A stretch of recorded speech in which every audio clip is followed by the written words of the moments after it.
po ngayon yung sinabi po ni Sam about kay Denise. Nung narinig ko yun, nasaktan din ako para kay Denise. Tapos nung umamin na po si Sam, naging okay naman na po kami. Yung mentor po na nakabunot sa akin ay si Ma'am Jaya. Tsaka po yung song na binigay niya po ay yung You and I ni Lady Gaga. Tinatry ko po yung sarili ko na hindi ko po i-compare yung sarili ko sa iba. Kung sino po talaga yung nakatakdang manalo dito, sa kanya po talaga yung competition.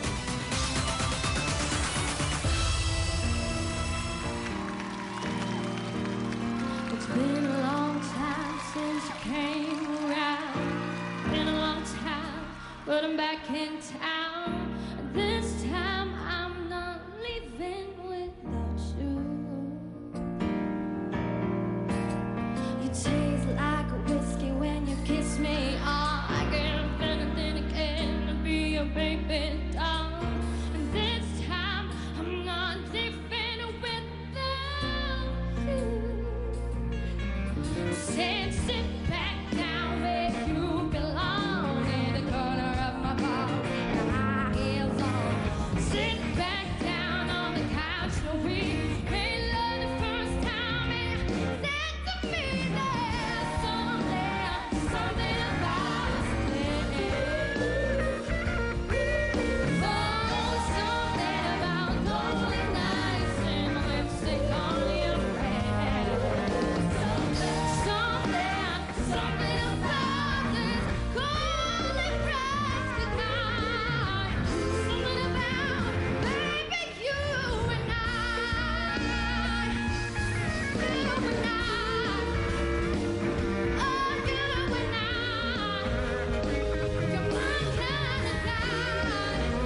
Yeah, it's you and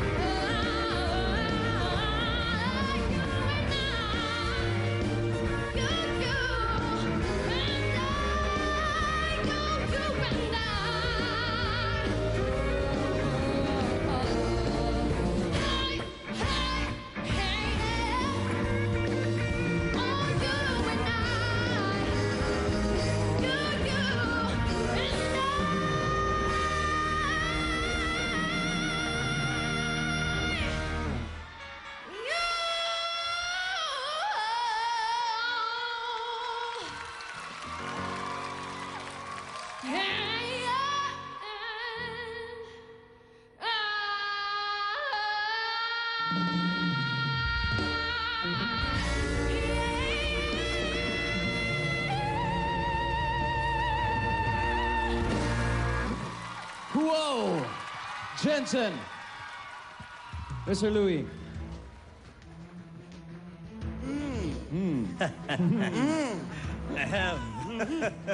Mahirap kalabanin si Claire. Sa akin itong pinakamagaling na performance ngayong gabi. Totoo lang, wala akong mapintas. Maganda yung pagkakanta mo, ang ganda mo. Although may banda sa dulo, hindi ko lang alam kasi nadidinig ko ng konti yung gitara. Parang hindi ko alam kung ginagawa niya yun, baka kasi mawawala ka. So hindi ko alam kung sadya yun. Pero hindi ka naman nawala sa key. So wala akong masabi. Maganda. Maganda yung pagkakanta mo. Maganda ka. Pati, sige na nga, pati si Claire, maganda ka na rin. Ako naman, Louie, ang sa akin kasi, she just turned 18. She's pretty hot. Sabihin na natin, she looks good, pwede siyang bihis sa maganda. Bagay sa kanya yung kanta, yung ganyang style. You got into a production number na talagang pinag-isipan. So sana ako, eventually nabigla, nung pagpasok mo nabigla ako, sabi ko, wow, may dating to. Pero kulang pa rin ang init. I think kailangan lagyan mo pa ng, you should loosen up a bit more. Because 18 ka na, pwede ka na mag-boyfriend. Ibig sabihin, just na-bored ako eh. Dapat mahawakan mo yung atensyon kasi sayang yung production. So, naglagay ka ng production element, just whip it a little more. Ako may tanong ako kay Claire. Kasi sa mga narinig ko na kay Jensen, parang nai-pigeonhole ko siya, parang nailagay ko siya sa molde na power ballads ang kinakanta. So far, yung palang naririnig ko. Ngayon, kakaiba yung pinili ni Jaya para kay Jensen. Sa tingin mo ba dahil gusto niyang ipakita yung versatility ng protege mo o gustong pahirapan? Mahirap yung kanta na yun, ha? Alam mo, para sa akin kasi ang isang tunay na singer, kailangan talaga pilitin niya yung sarili niya. Mahirapan siya. Actually, iniiyakan na naman niya ako nung isang gabi. Dahil binigyan ko siya ng mahirap na ending. Sabi ko sa kanya, huwag kang mag-ending ng dire-diretso. Tumingin ka sa tao, bigyan mo sila ng konting angas.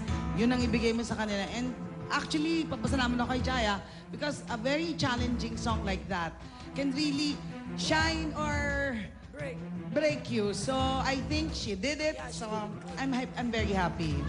Kaya alam I mo, thank God. Jensen, dahil sa ginawa mong yan, number 1 ka ngayon sa live ranking natin. Kaya kung sa tingin nyo, dapat pa magpatuloy sa kanyang battle si Jensen, just text Protege space Jensen and send to 367 or 2344. Yan. Thank you po ulit. It's you.